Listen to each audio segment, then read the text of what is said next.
Alam mo ba ang tunay na kahulugan ng pagmamahal?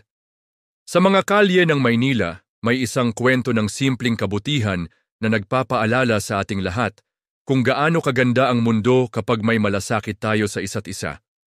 Si Lolo Nardo, araw-araw ay naglalakad ng 4 na kilometro. Dala ang kanyang sirang tsinelas na gawa sa lumang gulong, patungo siya sa palengke para magbenta ng gulay. Hindi siya sumasakay ng jeep. Ang bawat piso ay para sa hapagkainan ng kanyang mga apo. Hanggang isang araw, may munting anghel na si Mika ang nakakita sa kanya. Grade 2 pa lang, pero ang kanyang pusong bata ay puno ng pag-unawa. Nang malaman niya ang kwento ni Lolo, kinabukasan ay may dala siyang alkansya. Para po sa bagong tsinelas niyo, Lolo, sabi ni Mika. Naalam din ang pakiramdam ng walang-wala. Sa simpleng kabutihan ng batang ito, napaluha si Lolo. Hindi dahil sa hirap, kundi dahil may mga taong katulad ni Mika na handang magbigay kahit kulang din sa sarili.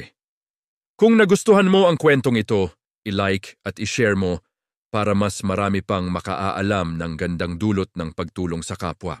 Mag-subscribe ka na rin para sa mas marami pang kwentong nagpapaalala sa kagandahan ng pagiging Pilipino. Salamat sa pakikinig mga kaibigan.